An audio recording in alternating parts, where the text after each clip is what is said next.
Hello friends, boost plus academy के YouTube channel में आपका स्वागत है। और आज मैं इलेक्ट्रोस्टैटिक का सेकंड लेक्चर लेकर आया हूँ क्लास 12 के लिए। फर्स्ट लेक्चर में हम लोगों ने पढ़ा था चार्ज की प्रॉपर्टीज़ के बारे में, या बेसिक एक इंट्रोडक्शन लिया था कि चार्ज होता क्या है, क्वांटाइजेशन ऑफ चार्ज क्या होता है, चार्ज में कंजर्वेशन किस तरीके से होता है, सारे बेसिक पॉइंट पढ़े थे। अब आज से हम लोग का जो भी टॉपिक स्टार्ट होगा वो स्टैंडर्ड टॉपिक स्टार्ट होंगे, यानी कि आज से न्यूमेरिकल्स की शुरुआत भी होगी, या चार्ज के हम लोग अब थोड़े स्टैंडर्ड एप्लीकेशंस पढ़ेंगे, तमाम तरह के लॉस पढ़ेंगे, इन सारी चीज़ों की बात करेंगे।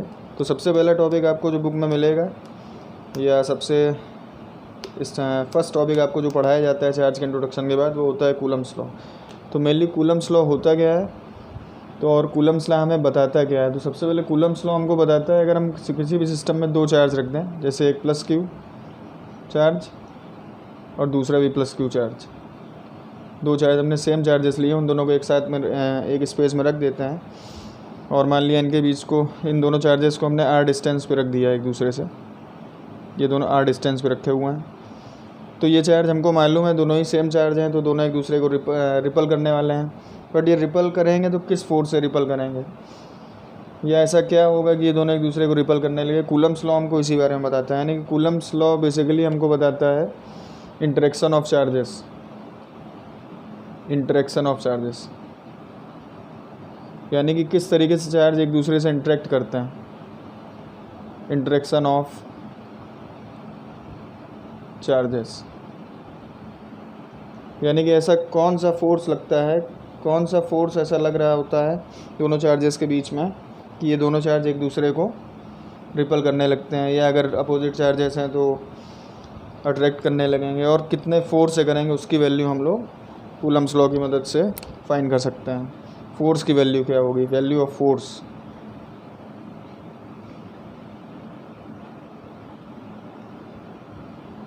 तो वैल्यू ऑफ फोर्स के बारे में बताता है और इंटरेक्शन ऑफ चार्जेस के बारे में बताता है। अब हमको पता है ये प्लस क्यू और प्लस क्यू दोनों सेम चार्ज हैं, यानी कि दोनों चार्ज एक दूसरे को रिपल करने वाले हैं। अगर हम बोल देंगे ये प्लस क्यू नंबर 1 चार्ज है, ये सेकंड चार्ज है, तो फर्स्ट वाला चार्ज सेकंड वाले को रिपल करेगा, अपने से दूर भेजेगा। किस फोर्स से भेजेगा, हमने इसको बोला जो फर्स्ट वाला चार्ज है वो सेकंड वाले चार्ज को F21 फोर्स से भेजेगा। मतलब सेकंड वाले चार्ज पे कितना फोर्स लग रहा है, ड्यू टू 1 F21 फोर्स लग रहा है, या F21 फोर्स लग रहा है। इसी तरह जो फर्स्ट वाला चार्ज है उसको सेकंड वाला चार्ज अपने से दूर भेजना चाहेगा, रिपल करेगा। यहाँ पर कौन सा फोर्स लगेगा, फोर्स ऑन 1 ड्यू टू 2, यानी कि फोर्स ऑन 1 ड्यू टू 2 जो लग रहा है वो प्लस क्यू सेकंड वाले चार्ज की वजह से लग रहा है, और फोर्स ऑन 2 ड्यू टू 1 जो लग रहा है वो फर्स्ट वाले चार्ज की वजह से लग रहा है। अब ये दोनों चार्ज एक दूसरे पर फोर्स लगा रहे हैं और एक दूसरे को रिपल कर रहे हैं। और जो सबसे इम्पोर्टेंट पॉइंट होता है, ये जो भी फोर्सेस लगते हैं ये line joining centre of charge से लगते हैं, यानी कि ये जो भी हमने डिस्टेंस ली है वो चार्ज के सेंटर से ली गई है। एक तरीके से चार्ज के सेंटर की लाइन ज्वाइनिंग की डायरेक्शन में दोनों फोर्स लगते हैं। कहने का मतलब, अगर ये दोनों चार्ज यहाँ पर रखे हुए हैं तो ऐसा नहीं होगा कि ये फोर्स यहाँ से लगने लगे, नहीं, ये फोर्स इन दोनों की लाइन ज्वाइनिंग से ही लगेगा। तो सबसे पहला पॉइंट क्या हुआ, अगर बात करें पहले पॉइंट की, तो दिस फोर्स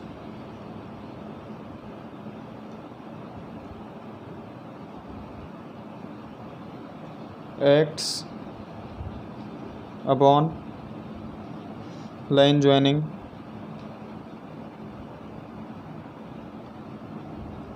center of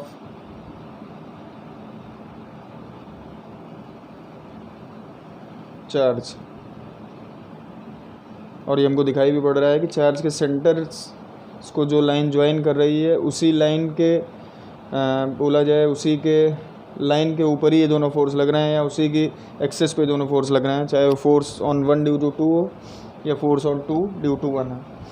इसके अलावा ये जो फोर्स लग रहे होते हैं ये डिपेंड कर रहे होते हैं मीडियम पे, यानी कि किस मीडियम पे चार्ज रखे गए हैं, वैक्यूम में रखे गए हैं, एयर में रखे गए हैं, वाटर में रखे गए हैं, किसी माइका के ऊपर रखे गए हैं, ग्लास के ऊपर रखे गए हैं। यानी कि ये लगने वाला फोर्स जो भी होता है, ये भी जो भी एक्टिंग फोर्स होता है, मीडियम पे भी डिपेंड करता है। तो सेकंड पॉइंट क्या हो गया सबसे इम्पोर्टेंट, अभी हम लॉ की बात नहीं करें, अभी हम केवल इसकी कंडीशंस की बात करें, फोर्स लगता है कैसे। तो जो सेकंड कंडीशन होती है, दिस फोर्स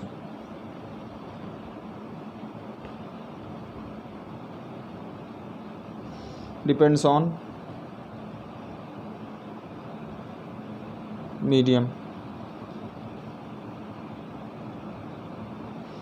यानी कि फोर्स ऑन 1 ड्यू टू 2 हो या फोर्स ऑन 2 ड्यू टू 1 हो, ये दोनों ही फोर्स मीडियम पे डिपेंड करेंगे। यानी कि अगर इसी अरेंजमेंट को अभी हमने स्पेस पे रखा हुआ है, यानी कि एयर में रखा है, वैक्यूम में रखा है, तब इसमें लगने वाला फोर्स अलग होगा, उसकी वैल्यू अलग होगी, उसका मैग्नीट्यूड अलग होगा। अगर इसी सिस्टम को उठा करके हम वाटर में रख देते हैं तो उसका मैग्नीट्यूड भी अलग हो जाएगा, क्योंकि ये फोर्स जो होता है, जो कूलम लॉ से हम लोग फोर्स निकाल रहे हैं या इंटरेक्शन ऑफ फोर्स है, वैल्यू ऑफ फोर्स है, वो डिपेंड करेगी मीडियम पे।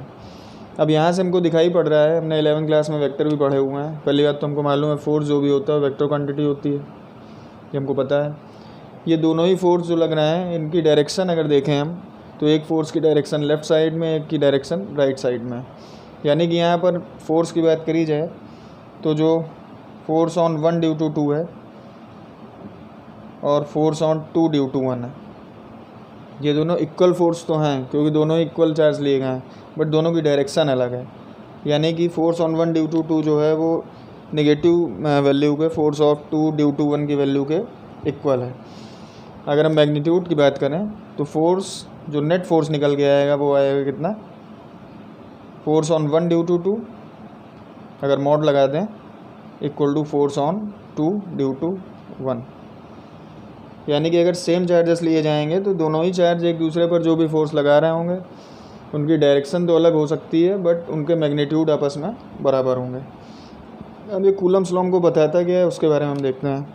कूलम्स लॉ हमको बताता है कि किसी इस सिस्टम में जो भी फोर्स लग रहा है वो लगने वाला फोर्स दोनों ही चार्जेस के मल्टीप्लिकेशन के डायरेक्टली प्रोपोर्शनल होता है, यानी कि Q1 इंटू Q2। जो भी इन दोनों की वजह से फोर्स लग रहा होगा, इस सिस्टम पे जो भी फोर्स लग रहा है या इन चार्जेस, इस सिस्टम पे अगर फोर्स पूछा जाए नेट फोर्स, तो जो नेट फोर्स होगा वो दोनों ही चार्ज के मल्टीप्लिकेशन के बराबर होगा, और इनके बीच की डिस्टेंस जो कि R है उसके स्क्वायर के इन्वर्सली प्रोपोर्शनल होगा। ये दो कंडीशंस कूलम्स लॉ में हमको दी गई हैं। पहली कंडीशन है कि चार्ज के मल्टीप्लिकेशन के डायरेक्टली प्रोपोर्शनल और उन दोनों के बीच के डिस्टेंस के इन्वर्सली प्रोपोर्शनल होगा। अगर इन दोनों इक्वेशंस को हम कंबाइन करते हैं तो हमारे पास में आता है F is directly proportional to Q1 Q2 upon R square. अब इसी इन्वर्स के साइन को अगर हम हटा देते हैं तो यहाँ पर एक कांस्टेंट आ जाता है जिसको हम K से रिप्रेजेंट करते हैं, F equal to K Q1 Q2 upon R square. ये हमारा कूलम्स लॉ है, ये मेरा कूलम्स लॉ है। यानी कि जो फोर्स लगने वाला फोर्स होता है वो दोनों ही चार्जेस के मल्टीप्लिकेशन के डायरेक्टली प्रोपोर्शनल होता है और उन दोनों के बीच के डिस्टेंस के इन्वर्सली प्रोपोर्शनल होता है। अब इन दोनों इक्वेशन को जो हमने कंबाइन किया तो मेरे पास में आया F directly proportional to Q1 Q2 upon R square, या इन्वर्स का साइन हटाते हैं तो आता है F equal to K Q1 Q2 upon R square. यहाँ पर जो K आया है ये कांस्टेंट है। आपको पता है इन्वर्स का साइन हटाने के बाद, प्रोपोर्शनल का साइन हटाने के बाद हमेशा कोई ना कोई कांस्टेंट रखा जाता है। ये कांस्टेंट भी मीडियम पर डिपेंड करता है और ये कोई यूनिवर्सल कांस्टेंट नहीं है। जैसे हम लोग ग्रेविटेशनल फोर्स में पढ़ते थे F equal to G M1 M2 upon R square. यहाँ पर जो G होता था ये यूनिवर्सल कांस्टेंट होता था, इसकी वैल्यू फिक्स होती थी 6.67 करके। लेकिन यहाँ पर जो ये K है ये यूनिवर्सल कांस्टेंट नहीं है, ये मीडियम पे डिपेंड करेगा। यानी कि हर मीडियम के लिए इसकी वैल्यू अलग अलग होगी, ये मीडियम पर डिपेंड करेगा। अब सीधी सी बात है, ये मीडियम पे डिपेंड कर रहा होगा, हर मीडियम के लिए K की वैल्यू अलग होगी तो उसकी वजह से फोर्स की वैल्यू भी अलग होगी। जैसे फॉर एग्ज़ाम्पल अगर हम वैक्यूम की बात करें तो इन वैक्यूम या इसी को स्पेस बोल सकते हैं या एयर बोल सकते हैं। यहाँ पर जो K की वैल्यू होती है वो होती है 9 इंटू 10 टू द पावर 9। अब यूनिट की बात आगे हम करेंगे। तो यहाँ पर जो कांस्टेंट आया है वो मीडियम पे डिपेंड करता है और हर मीडियम में उसकी वैल्यू अलग अलग होती है। जैसे एयर की बात करो तो एयर में इसकी 9 इंटू 10 टू द पावर 9 होती है। अब अगर हम इस K के यूनिट की बात करें तो हमने फार्मूला देखा F equal to K Q1 Q2 upon R square, या हम लिख सकते हैं K equal to F into R square upon Q1 Q2। अब हम इसकी यूनिट लिख सकते हैं, यहाँ पे फोर्स की यूनिट होती है न्यूटन, जबकि डिस्टेंस की यूनिट मीटर स्क्वायर, अपॉन दोनों ही सेम चार्जेस हैं या दोनों की यूनिट कूलम होगी तो कूलम स्क्वायर, यानी कि न्यूटन मीटर स्क्वायर पर कूलम स्क्वायर, और इससे इसकी डायमेंशनल यूनिट को भी हम लिख सकते हैं।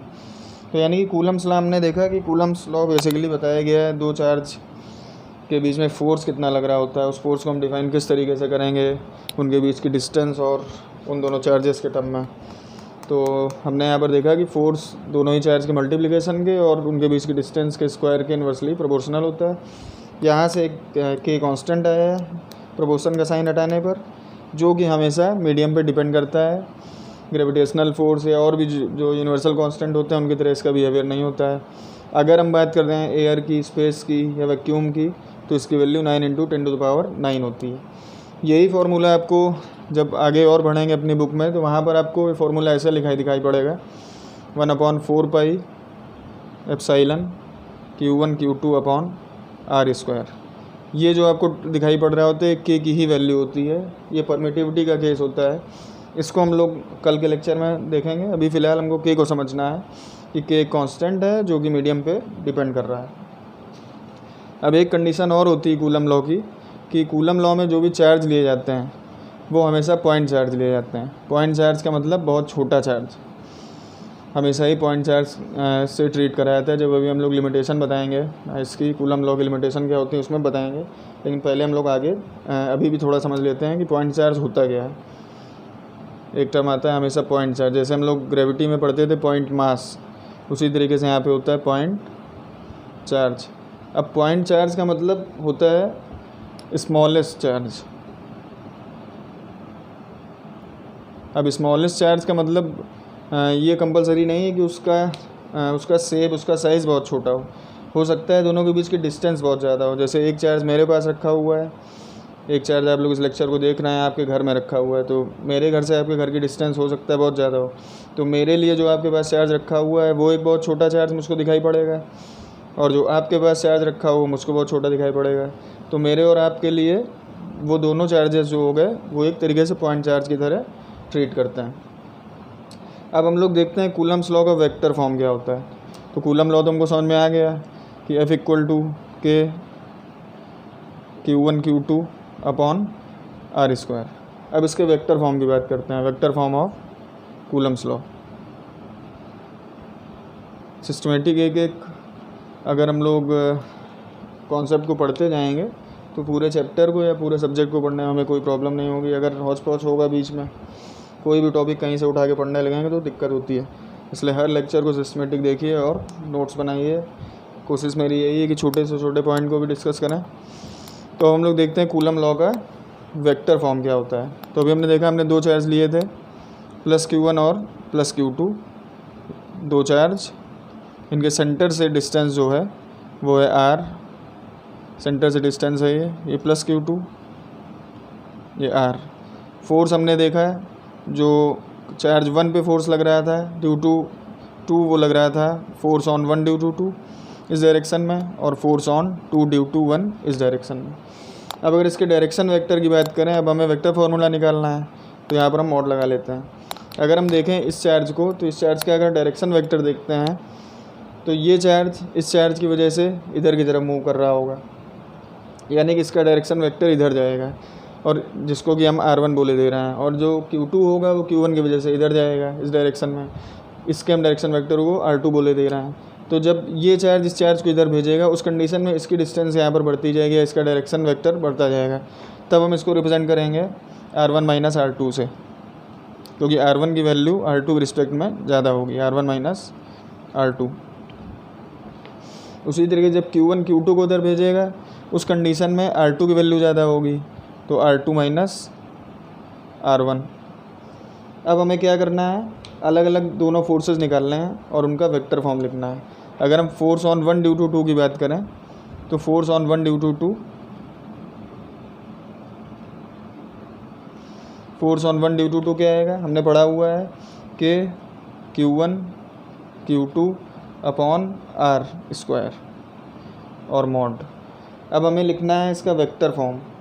वेक्टर फॉर्म लिखने के लिए हमने यूनिट वेक्टर पढ़ा हुआ है, तो यूनिट वेक्टर क्या होगा, फोर्स ऑन 1 ड्यू टू 2 की वजह से R1 माइनस R2 और वेक्टर साइन, और ये लिखा हुआ है यूनिट वेक्टर। क्लास 11 में हमने देखा था यूनिट वेक्टर किस तरीके से लिखा जाता था।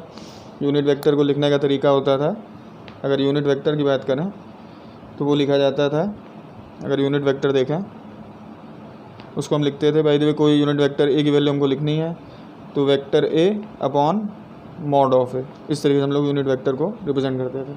तो यहाँ पर जब R1 minus R2 unit vector की तरह रिप्रेजेंट करेंगे तो क्या आएगा, के Q1 Q2 अपॉन, यहाँ पर जो R की वैल्यू आएगी वो क्या होगी हमारी, पहले यूनिट वेक्टर लिखते हैं, R1 minus R2 vector upon mod of R1 minus R2, जबकि R की वैल्यू क्या होगी, R की वैल्यू अब हो गई R1 माइनस R2 का होल स्क्वायर और इसका मॉड, ये दोनों आपस में मल्टीप्लाई हो जाएंगे, तो हमारा जो वेक्टर फॉर्म आएगा वो आएगा कि Q1 Q2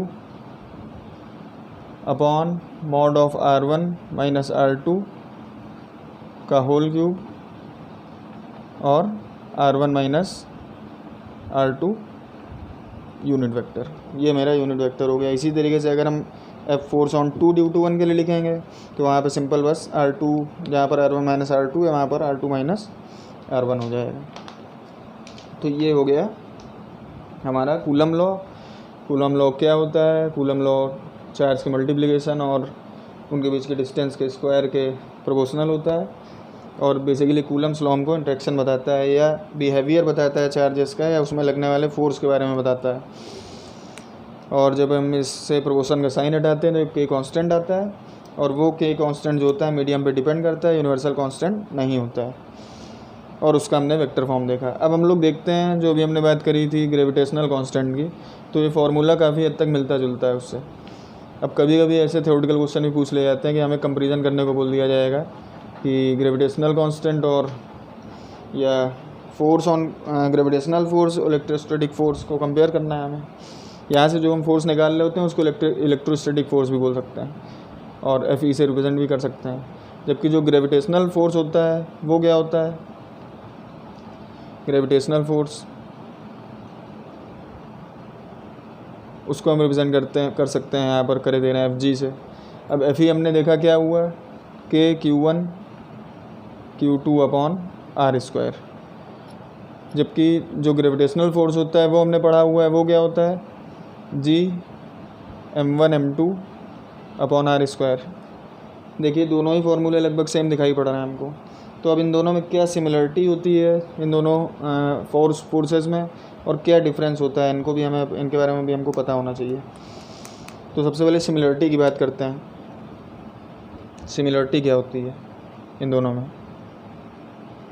सबसे पहली सिमिलरिटी ये होती है कि हम दोनों ही फार्मूले में देख रहे हैं ये वाला फोर्स यानी इलेक्ट्रोस्टैटिक फोर्स भी 1/r स्क्वायर के डायरेक्टली प्रोपोर्शनल है, जबकि ग्रेविटेशनल फोर्स भी 1/r स्क्वायर के डायरेक्टली प्रोपोर्शनल है। इस 1/r स्क्वायर के डायरेक्टली प्रोपोर्शनल को हम बोलते हैं इन्वर्स लॉ, इसको इन्वर्स स्क्वायर लॉ करके बोलते हैं इसको।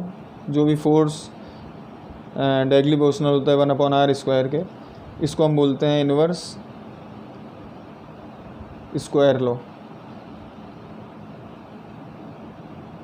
तो हमको दिखाई पड़ रहा है दोनों ही फोर्स जो हैं, चाहे वो इलेक्ट्रोस्टैटिक फोर्स हो चाहे ग्रेविटेशनल फोर्स हो, दोनों ही इन्वर्स स्क्वायर लॉ को फॉलो कर रहा है। तो पहली सिमिलरिटी तो ये हो गई कि both follows inverse square law.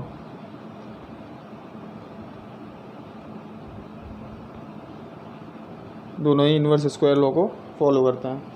इसके अलावा हमने देखा था कि दोनों ही, जब भी हम दो चार्ज रख रहे होते थे तो जो भी फोर्स होता था वो उनकी सेंटर की लाइन ज्वाइनिंग के अलॉन्ग दोनों ही चार्जेस के फोर्स लग रहे होते थे, रिपल के, अट्रैक्शन के, और सेम चीज़ ग्रेविटेशनल फोर्स में भी होती है। तो दोनों फोर्स जो होते हैं वो अलॉन्ग लग रहे होते हैं लाइन ज्वाइनिंग ऑफ सेंटर। ये इसकी दूसरी सिमिलरिटी है कि बोथ फोर्सेस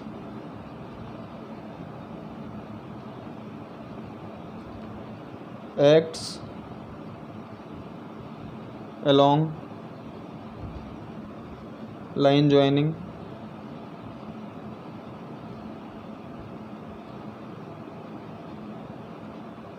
सेंटर, यानी कि दोनों ही फोर्स इसकी सेंटर के अलॉन्ग लग रहे होते हैं, उसकी लाइन जॉइनिंग के अलॉन्ग लग रहे होते हैं।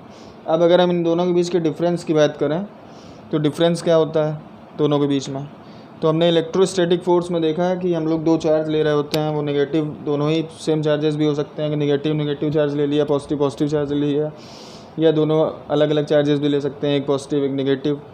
तो लेकिन जो कूलम्स लॉ होता है उसमें बात हो रही होती है मास की। तो फर्स्ट लेक्चर में हमने चार्ज और मास को कंपेरिजन जो किया था वो इसीलिए किया था। वहाँ पे हमने देखा था चार्ज नेगेटिव पॉजिटिव दोनों हो सकता है, बट मास कभी नेगेटिव नहीं हो सकता। तो सीधी सी बात हमको समझ में आई यहाँ से। और एक चीज़ हमने पढ़ी थी कि चार्ज अगर सेम चार्ज होते हैं, पॉजिटिव चार्ज है तो रिपल करेगा, अगर नेगेटिव पॉजिटिव चार्ज है तो अट्रैक्ट करेगा। यानी कि इलेक्ट्रोस्टैटिक फोर्स जो भी हम पढ़ते हैं उसमें रिपल्सन और अट्रैक्शन दोनों तरीके की प्रॉपर्टी होती है। बट ग्रेविटेशनल फोर्स में क्योंकि मास कभी नेगेटिव हो नहीं सकता, तो मास में केवल अट्रैक्शन होता है, यानी कि अट्रैक्टिव फोर्स होता है, जबकि इलेक्ट्रोस्टैटिक फोर्स होता है वो रिपल्सिव या अट्रैक्टिव दोनों तरीके का हो सकता है। तो पहला डिफरेंस क्या हुआ, जो इलेक्ट्रोस्टैटिक फोर्स होता है, जो इलेक्ट्रोस्टैटिक फोर्स होगा, इलेक्ट्रोस्टैटिक फोर्स Fe, वो रिपल्सिव साथ साथ अट्रैक्टिव दोनों ही प्रॉपर्टी उसमें होंगी, जबकि जो ग्रेविटेशनल फोर्स होगा वो केवल अट्रैक्टिव होगा। पहला डिफरेंस ये हो गया। दूसरा डिफरेंस अभी आपको बताया था, इलेक्ट्रोस्टैटिक फोर्स में जो कांस्टेंट होता है वो होता है K, और जो ग्रेविटेशनल फोर्स में कांस्टेंट होता है वो होता है G। तो जो K होता है वो क्या होता है, मीडियम पे डिपेंड करता है, डिपेंड्स ऑन मीडियम।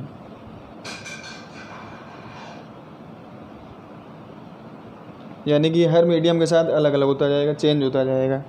लेकिन जो हमारा ग्रेविटेशनल कांस्टेंट यानी कि G होता है वो हमारे मीडियम पे डिपेंड नहीं करता है, वो हमारा यूनिवर्सल कांस्टेंट होता है।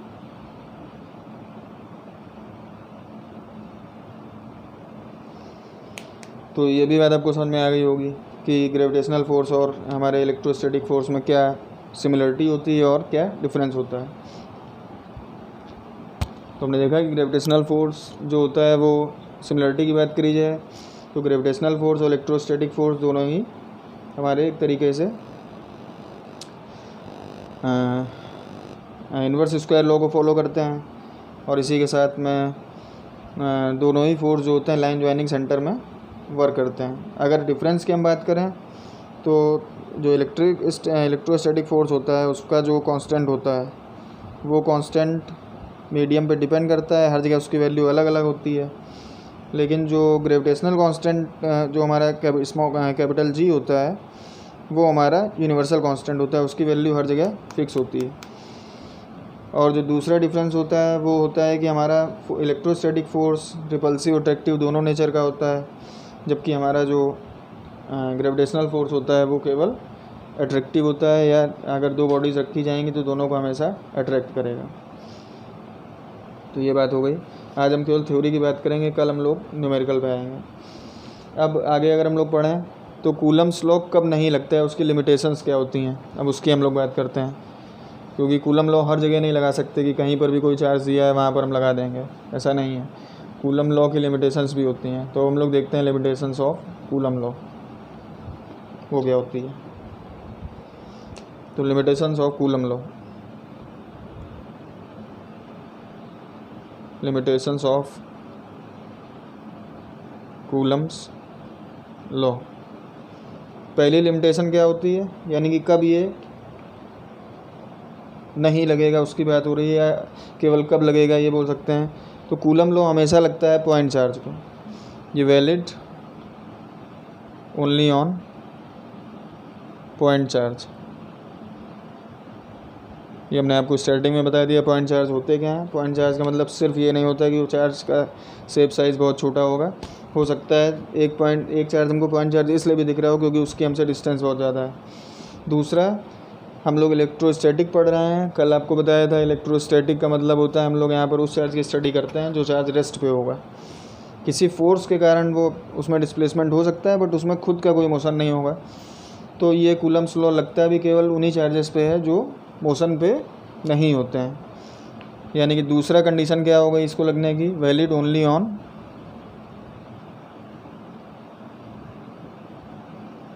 Rest charges. यानी कि जब चार्ज रेस्ट पे होंगे केवल तभी ये कूलम लॉ लगेगा। तो ये हो गई इसकी लिमिटेशन। कभी भी ये उस चार्ज पे नहीं लगने वाला कि जो चार्ज खुद ब खुद मूव कर रहा हो स्पेस पे, उस पर ये नहीं लगेगा। केवल ये लगेगा तब जब वो चार्ज रेस्ट पर होगा। अब आता है एक प्रिंसिपल ऑफ सुपरपोजिशन।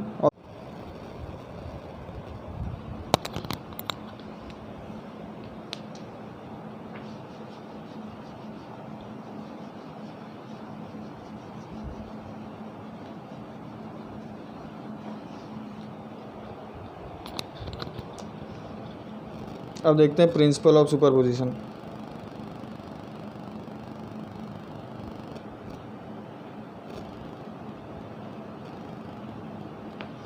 अब प्रिंसिपल ऑफ सुपरपोजिशन का मतलब क्या होता है, अभी तक हम लोग दो चार्ज ले रहे होते थे। मान लिया एक प्लस क्यू ये चार्ज है, एक प्लस क्यू ये चार्ज है, स्पेस में दोनों रखे हुए हैं। तो यहाँ पर हमको पता है कि कूलम लॉ लगा के इन दोनों के बीच का फोर्स हम लोग निकाल सकते हैं। Q1 और Q2 कर लीजिए इसको। अब हमने क्या किया, इसी सिस्टम में एक चार्ज हमने और रख दिया Q3, और अब हमसे पूछा गया इस Q3 पे कितना फोर्स लगेगा। तो यहाँ पर ही लगेगा प्रिंसिपल ऑफ सुपरपोजिशन। मतलब सिस्टम में जब बहुत सारे चार्ज रखे होंगे, उन सारे चार्जेस की वजह से किसी पर्टिकुलर एक चार्ज पे कितना फोर्स लग रहा होगा उसकी वैल्यू हम लोग निकालते हैं। तो इस चार्ज पे इसकी वजह से फोर्स लगेगा और इस चार्ज पे इसकी वजह से फोर्स लगेगा। इन्हीं दोनों फोर्सेस के का जो नेट वेक्टर सम आएगा वही बराबर होता है टोटल फोर्स के। यही होता है प्रिंसिपल ऑफ सुपरपोजिशन। अगर इसको हम थ्योरेटिकली समझें तो लिख लीजिएगा एक statement, in a system of n charges, यानी कि बहुत सारे चार्ज हम रखे दे रहे हैं। एक जनरल स्टेटमेंट ये लिख रहे हैं n चार्जेस के, मतलब 3 चार्ज भी ले सकते हैं, 4 भी हो सकते हैं, 10 भी हो सकते हैं, कुछ भी हो सकता है। The total force on any one charge is the vector sum of forces due to all remaining charges on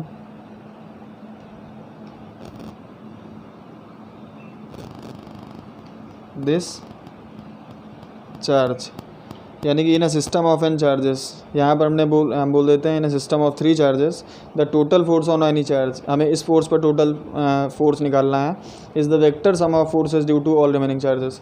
वो बाकी जो बचे हुए चार्ज होते हैं उनकी वजह से जो फोर्स लग रहा होता है उसके वेक्टर सम के बराबर होता है। अब बाय द वे इसी में ये स्टेटमेंट आप लोग नोट कर लीजिएगा। इसी में हमने मान लिया कि हर चार्ज के बीच की डिस्टेंस जो है वो सेम है, यानी कि हर चार्ज के बीच डिस्टेंस हम a मान लेते हैं। ये मान लिया a को रिप्रेजेंट कर रहा है, ये एक ट्रायंगल, इक्विलेटरल ट्रायंगल एक तरीके से बन गया, इसी को रिप्रेजेंट कर रहा है। तो अगर a वाले चार्ज पे हमें नेट फोर्स निकालना है, टोटल कितना फोर्स होगा, तो यहाँ पर ये वाला Q1 जो है इसको क्या करेगा, रिपल करेगा, यानी कि एक फ़ोर्स लगाएगा। तो इसकी वजह से इस पर कितना फोर्स लगेगा, F/3 ड्यू टू 1, एक फ़ोर्स तो ये लगेगा। इसी तरीके से Q2 चार्ज भी Q3 के ऊपर एक फ़ोर्स लगा रहा होगा, रिपल्सिव फोर्स। वो कौन सा फोर्स लग रहा होगा, F/3 ड्यू टू 2। तो अब इन्हीं दोनों फोर्सेस का नेट वेक्टर सम जो आएगा वो नेट फोर्स के बराबर होगा। अब इसी को हम एक न्यूमेरिकल से समझते हैं, तब हमको ज़्यादा अच्छे से समझ में आएगा प्रिंसिपल ऑफ सुपरपोजिशन को। मान लिया हमने एक इक्विलेटरल ट्रायंगल है और इसकी वर्टेक्स पे 3 चार्ज रखे हुए हैं। मान लिया तीनों सेम मैग्नीट्यूड के चार्ज हैं, +Q और +Q। और ये वर्टेक्स A है, ये वर्टेक्स B है और ये वर्टेक्स C है। हमसे बोला गया है कि ये पहली बात तो इक्विलेटरल ट्रायंगल है,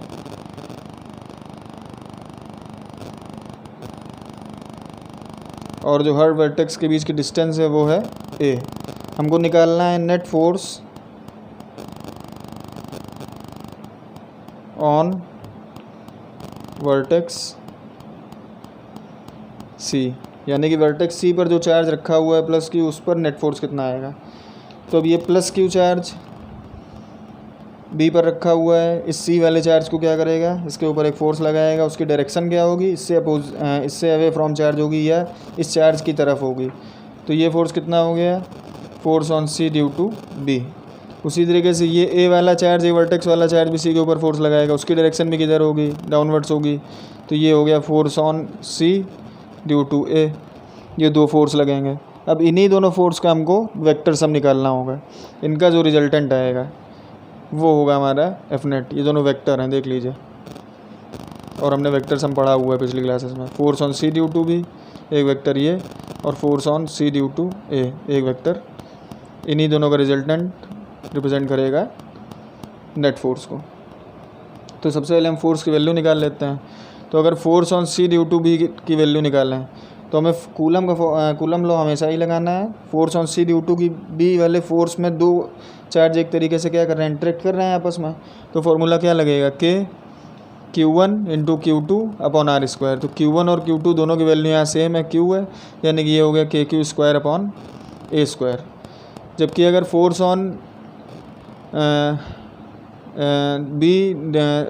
on B C due to A निकालें, force on C due to A, उसकी वैल्यू भी क्या आएगी, सेम आएगी। क्यों, क्योंकि चार्ज भी सेम है और बीच की डिस्टेंस भी सेम है। तो उसकी वैल्यू भी क्या आएगी, KQ square upon A square. अब नेट फोर्स का हमको निकालने का फॉर्मूला मालूम है क्या होता है, या वेक्टर सम निकालते हैं हम लोग जब भी, तो कौन सा फार्मूला लगाते थे पहले पिछली क्लासेस में। वहाँ पर अगर नेट निकालते थे हम लोग या रिजल्टेंट वेक्टर निकालते थे, सिंपल सी बात है, तो हम लोग क्या लगाते थे, A square plus B square plus 2AB cos theta. ये वाला फार्मूला वहाँ पर लगाया जाता था। यहाँ पर अगर AB की बात करो तो A और B जो है यहाँ पर फोर्स हैं, और ये दोनों इक्वल हैं, तो इनको हम दोनों को नाम दे दे रहे हैं F। तो क्या हो गया, A की वैल्यू भी F है, F स्क्वायर, B की वैल्यू भी F है, F square plus 2F into F।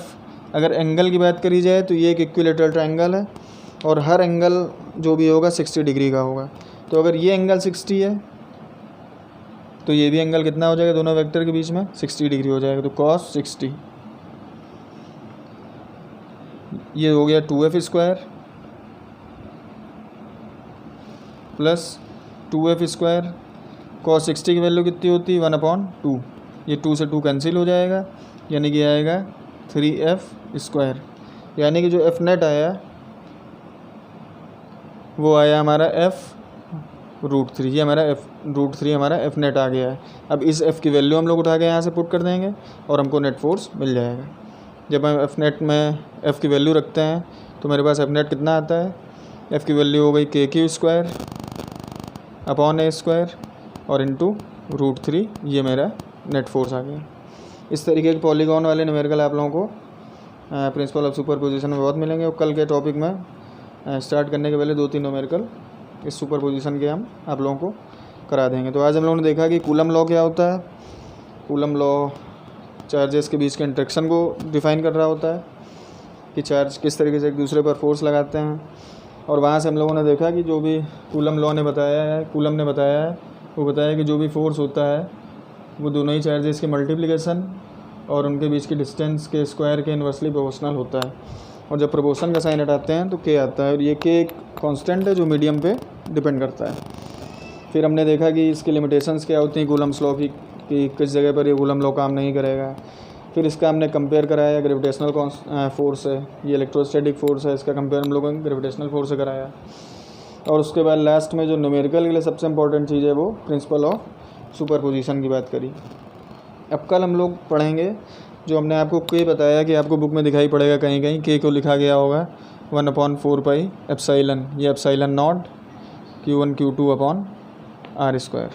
ये 1/4 एप्सिलॉन नॉट क्या होता है, तो 1/4 एप्सिलॉन नॉट जो होता है हमने आपको बताया परमिटिविटी एक केस होता है, उसके पीछे होता है रिलेटिव परमिटिविटी और परमिटिविटी।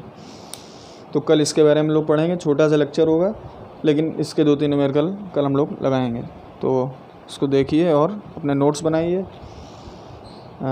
ग्रुप से इस वीडियो को ज़्यादा से ज़्यादा लोगों को शेयर करिए, ऐड करिए व्हाट्सएप ग्रुप में, और इस जो भी इस समय स्कूल्स वगैरह बंद हैं, सेशन क्लोज चल रहा है, उसमें अपना टाइम ना वेस्ट करिए और अपनी पढ़ाई को कंटिन्यू करिए।